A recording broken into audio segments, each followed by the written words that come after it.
Jake Martinez never thought sharing an apartment with an alien would be complicated until the day.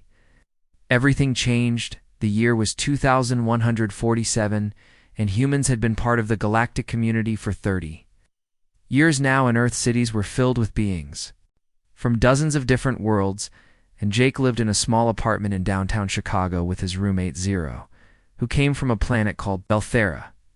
In the Andromeda sector, Zero looked almost human, except for her silver skin that seemed to shimmer under light, and her eyes were larger, with pupils that changed color based on her mood, and she had delicate, pointed ears and stood about 6 feet tall with an athletic build, and her hair was long and white like fresh snow. They had been roommates for 8 months and gotten along well, and Zero worked as a translator at the Galactic Embassy, while Jake did remote work as a software engineer, and they split rent and groceries and watched movies together on weekends, and it was a comfortable arrangement. Then the lockdown happened day. Strange virus had spread through the city, and authorities ordered everyone to stay inside for at least 2 weeks and maybe longer, and all businesses closed except essential services, and the streets emptied overnight, and Jake and Zira found themselves trapped together in their small 2-bedroom apartment.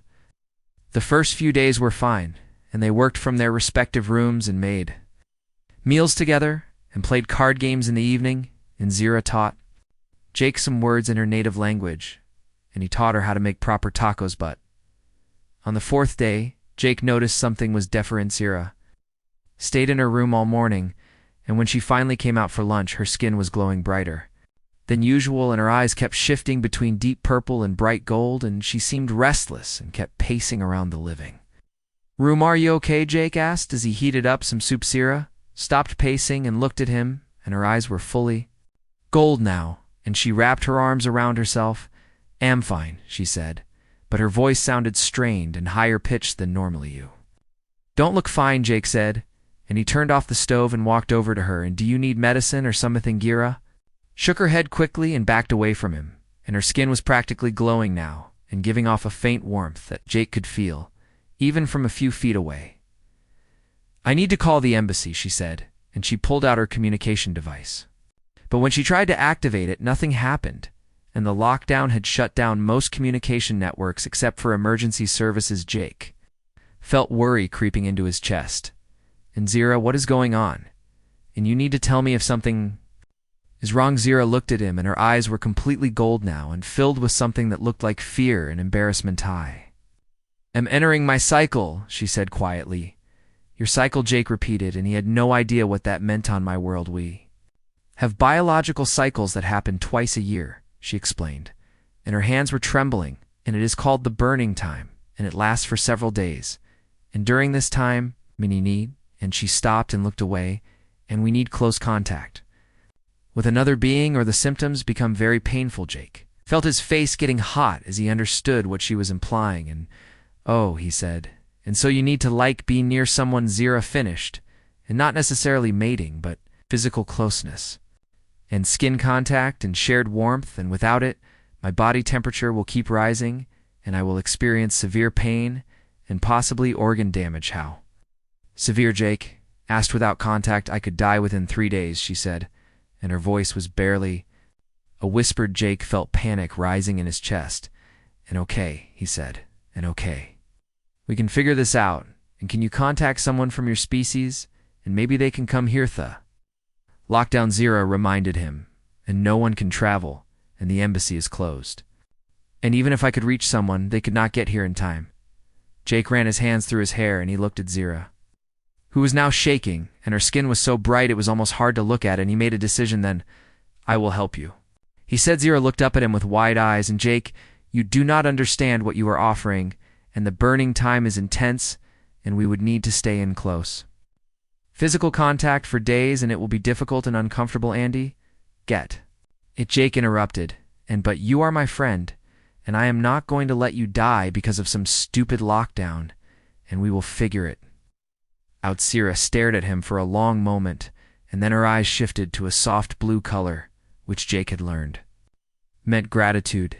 "Thank you," she whispered. They spent the next hour preparing, and Zira explained everything she knew about the burning time and how her people usually handled it. And she told him that they would need to stay in contact as much as possible. and that her body temperature would keep rising, and that she might say or do things that seemed strange because the cycle affected her mind as well as her body. Jake brought blankets and pillows into the living room and set up a comfortable space on the floor, and he filled bottles with water and grabbed snacks from the kitchen, and he changed into comfortable clothes and tried not to think too hard about what he was about to do. When everything was ready, Zira came out of her room, and she had changed into a thin tank top and shorts, and her skin was glowing so brightly now that it lit up the whole room, and she was breathing heavily and looked like she was in pain. "It is getting worse," she said. "Come here," Jake said, and he sat down on the blankets and held out his arms. Zira hesitated for just a moment, and then she moved forward and sat down next to him. And the moment her skin touched his arm, Jake felt a shock of heat, and it was like touching a warm stove and not quite burning. But Clochie curled up against his side and pressed her face against his shoulder, and Jake wrapped his arms around her and tried to ignore how strange this felt and how aware he was of every point where their bodies touched. Her skin was incredibly warm and getting warmer, and Jake could feel sweat starting to form on his own skin, but he did not pull away, and Zira was trembling against him and making small sounds of discomfort. "How long will this last?" he asked. 3 to 4 days, she said, and her voice was muffled against his shoulder, "and it will get worse before it gets better." Jake settled in for a long night. The first 12 hours were the hardest, and Zira's temperature kept climbing, and she started to fever dream and talking in her own language and saying things Jake could not understand, and her skin became almost too hot to touch. But whenever he tried to pull away, even a little, she would make a sound of distress and grip him tighter. So he stayed and held her and whispered reassurances and ran his fingers through her hair and tried to keep her calm. At some point during the night, she looked up at him, and her eyes were completely gold and unfocused. "Why are you doing this?" she asked, and her words were slurred. "And you barely know me, and your species does not have this cycle, and you do not understand." "You are my friend," Jake said simply, "and friends help each other."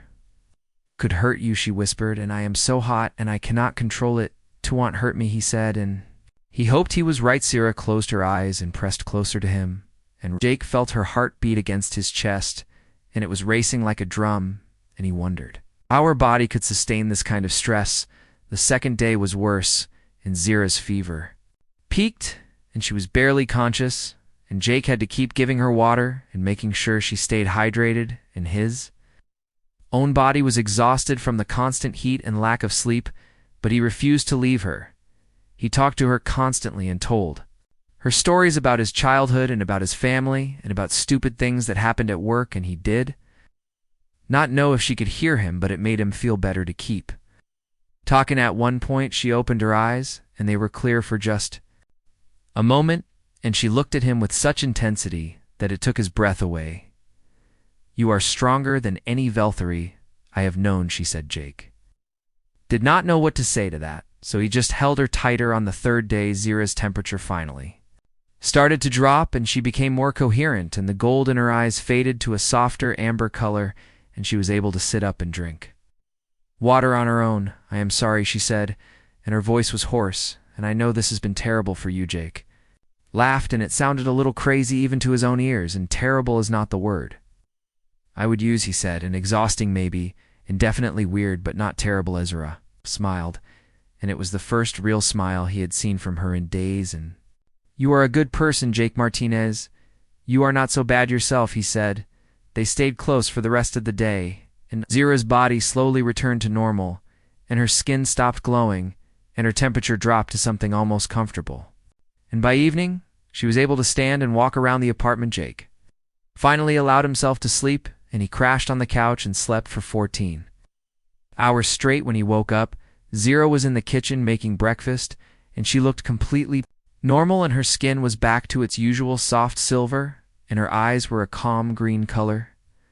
"Good morning," she said, and she brought him a plate of eggs and toast. "Morning," Jake mumbled, and he sat up and rubbed his eyes. "And how are you feeling?" "Much better, thanks to you," she said, and she sat down next to him. "And Jake, I need you to understand something and what you did for me." And it goes Beyond friendship in my culture, and you saved my life, if anyone would have done the same. He said no, Zira said firmly. And they would not, and most beings would have been too afraid or too uncomfortable. But you stayed, and you held me through the worst of it, and you did not ask for anything in return. Jake felt his F.